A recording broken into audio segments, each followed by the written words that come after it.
Welcome to Mayo Medical Laboratories Hot Topics. These presentations provide short discussion of current topics and may be helpful to you in your practice. Our speaker for this program is Dr. Piero Rinaldo, co-director of the Biochemical Genetics Laboratory, professor of laboratory medicine and pathology, and T. Denny Sanford, professor of pediatrics at Mayo Clinic. Dr. Rinaldo has recorded this 6-part series to introduce you to the R4S Collaborative Project, demonstrate the various tools, and introduce the concept of disease ranges versus reference ranges for more accurate identification of abnormal values. Thank you for the introduction. This presentation is a final segment of a 6-part series describing the products and clinical tools of a newborn screening quality improvement project called Region 4 Stork, or R4S. I have a disclosure to make. A provisional patent application related to the content of this presentation has been submitted by Mayo Clinic. The title of the application is Computer-Based Dynamic Data Analysis. The title of this presentation is Other Applications and Future Developments. Although the MSMS application has been the primary focus of the entire series, there are 8 more live applications on the R4S website. They are devoted to other established targets of a recommended uniform screening panel, but also to some new tests under development and validation. The list of established applications includes congenital adrenal hyperplasia, biotinidase deficiency, routine second sample analyzed by tandem mass spectrometry, shown as MSMS2, and severe combined immunodeficiency, or SCID. The applications related to new tests and conditions are lysosomal storage diseases, Friedreich ataxia, X-linked adrenoleukodystrophy and other peroxisomal disorders, and finally, a combined application titled Pilot Study that includes the data of the 3 previous applications and 1 more condition, Wilson disease. A defining characteristic of all these applications is the consistency of format and content, namely all the first-generation and post-analytical interpretive tools. For example, the plot by marker for T-cell recombinant excision circle, the Analyte measure to screen for severe combined immunodeficiency that is abbreviated as TRAC, looks exactly like the tool in the MSMS application, showing the cumulative reference range and, in this figure, the disease ranges of 19 separate conditions. Likewise, the all conditions tool for 9 lysosomal storage diseases is identical to the one found in the MSMS application. The relevant point to be made here is that familiarity of a user with one application allows the utilization of all the others. This table summarizes the status of the 9 R4S applications as March 31, 2013. The MSMS application is approaching the mark of 15,000 true positive cases and has surpassed the milestone of 1 million data points. The other modules include between 77 and 866 true positive cases, on average more than 300 per application. Even if significantly smaller, these are volumes that a single laboratory would be hardly pressed to assemble in isolation without cooperation. R4S constitutes a novel approach to the interpretation of laboratory test results, one that has the potential to create net value in the practice of both the performing laboratory and the ordering physician. R4S has reached an unprecedented level of worldwide collaboration, 185 laboratories in 51 countries to date, and has evolved into a testing environment for a continuous and dynamic clinical validation process. Clinical significance is not based on arbitrary choices, but is entirely evidence-based. Reference ranges are not expressed as greater than or less than, but as cumulative percentiles. The same is true for disease ranges, which are condition-specific, not cumulative by Analyte. Cutoff values are simply not necessary. Peer comparison is extensive, transparent, available on demand, and always up to date. The selection of ratios is facilitated by several tools and plots for data analysis. Like in the case of cutoff values, sequential algorithms are made obsolete and replaced by the parallel, simultaneous evaluation of all informative markers. Differential diagnosis is automatic and in most cases resolved by dedicated dual scatter plots. Subjectivity is minimal and shared knowledge is practically built in. Rather than resting on this accomplishment, this is exactly the time to ask what is next. R4S is likely to continue to evolve, starting with additional newborn screening modules. In the near future, a new application will be launched to collect data and create tools based on the first round of confirmatory testing once a referral has been made.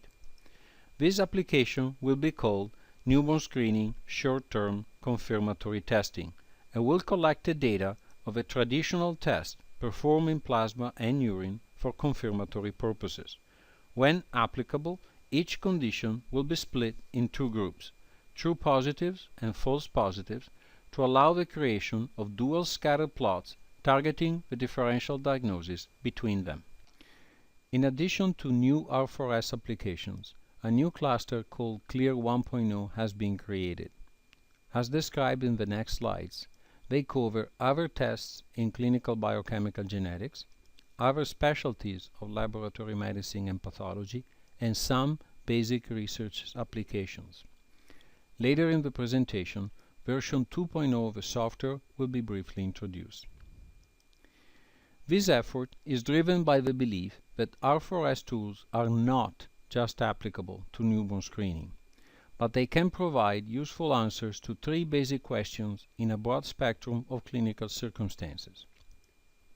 Detection of an overall profile that fits the pattern of a target condition, yes or no answer, a differential diagnosis between two conditions with similar and overlapping biochemical phenotypes, and the recognition of a most likely condition among a large number of possible choices. As a reminder, the IT infrastructure of R4S was initially located at the Michigan Public Health Institute in Lansing, Michigan. In the summer of 2012, the R4S website and application became part of a newborn screening translational research network based in Bethesda, Maryland. At the same time, a new and completely separated cluster of applications was created within the Mayo Clinic IT infrastructure. This new project has been named Collaborative Laboratory Integrated Reports, or CLEAR 1.0. CLEAR 1.0 applications target any test performed by the Biochemical Genetics Laboratory, BGL for brevity, that rely on selection of cutoff values and pattern recognition of complex metabolic profiles. To date, approximately 30 such applications have been created on a Mayo intranet development site. A screenshot of a login page is shown here. Just like in the case of newborn screening, the availability of very large numbers of true positive cases is critically important to establish condition-specific disease ranges for all the analytes of interest. If we consider the current size of the R4S database as a goal to emulate, between 1,500 and 2,000 cases per year are needed over a period of 10 years. Fortunately, data archiving of true positive cases has been a priority of BGL since 1999, and indeed a similar, if not greater number of cases have been collected during the past 10 calendar years. This table shows the 11 major groups of inborn error metabolites in the BGL database and the number of diagnosed cases per category per year. Overall, more than 20,000 cases are already available to create disease ranges for a broad number of inherited conditions. This table shows the status of the 10 BGL applications with the highest number of true positive cases, with a legend of the abbreviations listed in the header line. Two of them, urine acylglycine, ACYLG, and plasma very long chain fatty acid, POX, will be highlighted in the next slides. Between 100 and 1200 cases per application have been already uploaded to Clear 1.0 applications. However, this work has just started, considering that only 16% of the total number of available cases has been processed so far. This effort is driven by the expectation of achieving a number of clinical useful deliverables. First, the automated production by any instrument software in the laboratory of a CSV file inclusive of fully anonymized batches of clinical sample raw data. A second deliverable is a creation of a post-analytical interpretive tool for every condition potentially detectable by a test or a combination of multiple tests. The third and final goal is a routine processing of such data batches by the tool runner in every Clear application. Obviously, the sheer magnitude of this effort is justified if it can be proven that there is added value to be found in this process. The first example of added value is provided by the plasma very long chain fatty acid test. This test is primarily used to recognize several inherited disorders affecting the function of the intracellular organelles called peroxisomes. This test requires a complex differential diagnosis between single enzyme defects and global disorders of peroxisomal biogenesis. By reproducing the process described for newborn screening, the frequent occurrence of minimal elevations of one or more measured analyte, findings that often trigger a request for a repeat sample, can be replaced by post-analytical tools that conclusively override those random and non-specific results.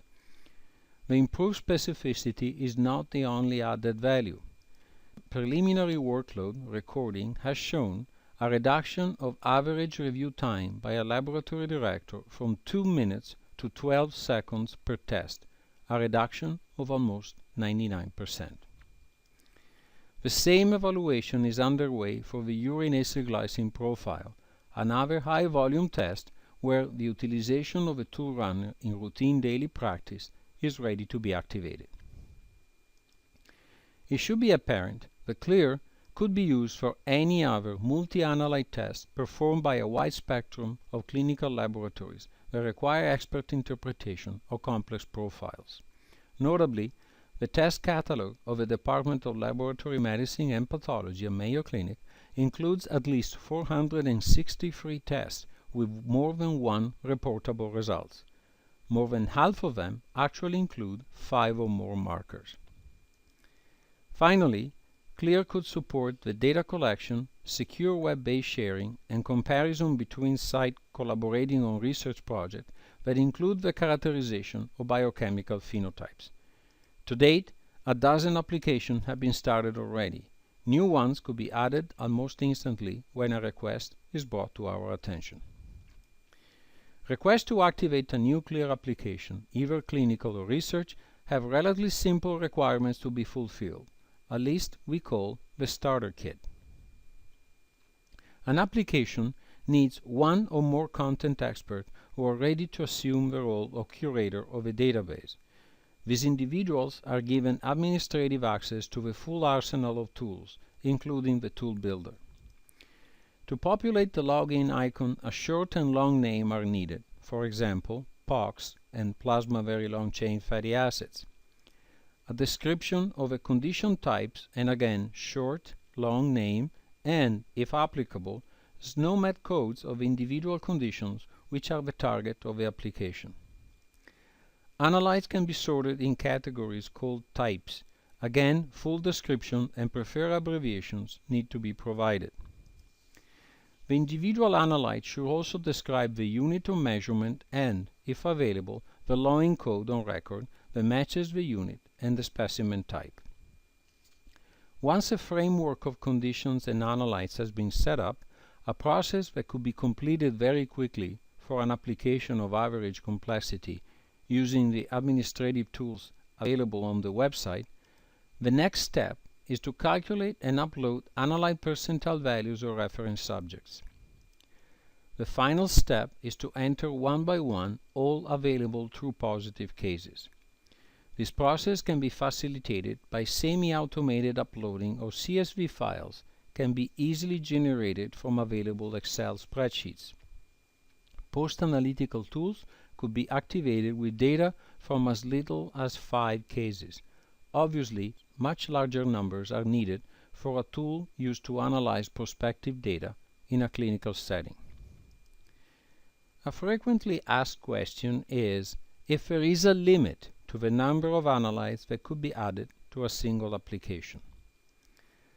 While there is no set limit in the software, a first attempt to test the reliability and speed of the tools when large number of analytes need to be processed was tested using an application for cystic fibrosis mutation screening based on a mass spectrometric method. This model fits well the 3 clinical questions described earlier, having to answer the question if a given case is a CF carrier or not, if a case is either a carrier or is affected, and having to pick one or more mutations from a total of 106 different alleles. As shown on the left side of this slide, one single case amounts to 434 analytes. Each mutation is defined by a measure of the signal-to-noise ratio and by the peak height of the wild-type and mutant signals, as shown in this partial enlargement. Not shown here, these results are applied to calculate a total of 3,776 ratios.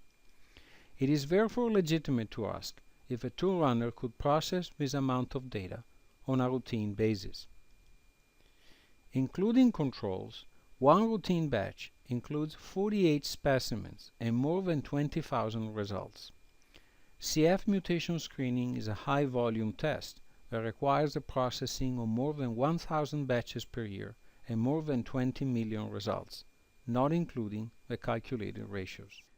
The tool runner was not challenged by this load and in only a few seconds can process a batch. Shown here is the all conditions tool for a case who is a carrier for the most common CF mutation, delta F508. This observation is promising, but it should be mentioned that there are other limitations of the R4S clear software that still need to be resolved. Incomplete sets of data interfere with the calculation of ratios. Negative values cannot be processed, and there are instances where test results are expressed only as a binary choice, positive or negative. Another frequent problem is the lack of measurable results, when normal is equal to 0, to calculate reference ranges. Finally, value less than 1, and especially less than 0.1, should include a sufficient number of significant decimal digits to avoid artifactual clustering in the data display tools. These are just some of the reasons behind the decision to develop a second generation of a software that has been named Clear 2.0. This slide shows the current appearance of a plot by condition in 1.0 and a prototype of the same tool in Clear 2.0. In addition to a sharper graphic definition, users will actually be able to choose a color palette if they prefer not to use the default colors, mostly red and green, which are used in the tools. This slide is quite crowded, and yet it is only a partial list of the large number of improvements and new features that will be incorporated in the new version of the software. One that is worth mentioning is shown at the top of the list. In 2.0, it will be possible to generate on-demand dual scatter plots for any two conditions a user is interested to compare in a given case. Currently, this tool requires extensive preliminary work behind the scenes to set up a pair of matching two-condition tools and their merging in a dedicated dual scatter plot that also requires editing before it is released into production. Beside improvements and new features, the most compelling reason to develop a new version of a software is the realization that 1.0 has become some sort of an inverted pyramid. It started as a single application, MSMS, then several other applications were added on top of the first one, all similar but with unique requirements that prompted a number of customized changes. And now potentially hundreds of clear applications are being developed. This progression is not sustainable without running the risk of making the whole infrastructure unstable and prone to outages. This is why version 2.0 is needed to create a broad and robust foundation able to support the workload and diversification of both R4S and Clear. In parallel to the coding of a new infrastructure, work will continue to explore the possibility of creating a clear application for every test we do and to find the dedicated content expert who will assume the oversight and curation of data collection to establish reference ranges and condition-specific disease ranges percentile, and the transfer of archived data to the appropriate Clear application. At the same time, it is necessary to establish and implement a routine process to capture more data prospectively. This is the basis of a concept described earlier of constantly evolving dynamic clinical validation. As the number of applications grows, it will become a necessity to train a larger group of super users who are proficient in the use of a tool builder. Indeed, the ultimate goal is to create post-analytical tools for every target condition of a laboratory test. The pursuit of this arguably ambitious plan could lead us to significant outcomes: objective and quantifiable improvement of test performance, utilization, and ultimately of patient care. As already mentioned, reliance on a quality assurance system based on a constant, non-static clinical validation. Tools could improve the consistency of interpretation among multiple laboratory directors, but also physicians who alternate in covering either a section of a laboratory or a clinical service. Education will also benefit, as students, residents, and fellows will have immediate access to large bodies of objective evidence that will remain available to them once their training is completed and they move along in their professional career. It is likely this type of work will translate in greater academic visibility and productivity. Clear applications could also offer an opportunity to all laboratory personnel, not just physicians and scientists, to learn new information management skills and to foster enduring professional satisfaction. These outcomes combined could lead to improved performance and also expense reductions. For example, by facilitating a systematic conversion to a paperless process. Last, but certainly not least, the most far-reaching goal of version 2.0 of a Clear software is to obsolete the need to establish age-matched reference ranges for test results, particularly in a pediatric population. This work is a scope of an exciting collaboration we have established recently with two investigators from Oslo University Hospital, Dr. Lars Mørkrid and Alexander Rowe. They propose to replace our static cumulative percentiles with a collection of data points that are converted to z-scores. An independent measure of deviation has been illustrated in a previous segment of this series and applied over an age continuum. This process also allows a statistical robust exclusion of outliers when applicable. The expected end product of this new line of research is a creation at the front end of a Clear software of the equivalent of growth charts for every analyte under consideration, and the expression of a patient result, shown here for a patient between 1 and 10 years of age as a white circle between the 90th and the 97.5 percentile, in a manner that is free of arbitrary age bins and, like R4S and Clear, free of equally arbitrary cutoff values. This animated slide should lead to a better appreciation of the evolution of the R4S Clear software. The starting point is a status quo, age-matched reference ranges, and arbitrary cutoff values. The first step was the systematic adoption of reference percentiles and condition-specific disease ranges, also calculated as percentiles. Once these ranges were established with adequate power, it was possible to obsolete the conventional approach and define cutoff target ranges. The limitations of the target ranges and a less than ideal overall utilization led us to focus on the degree of overlap between reference and disease ranges, overlap that could be anywhere between substantial and not existent. Although very effective in newborn screening practice, this approach is not corrected for age and needs to be once again replaced, this time by the definition of z-score percentiles. This slide shows how the current software would be forced to look at patients with the same condition but clustered according to age.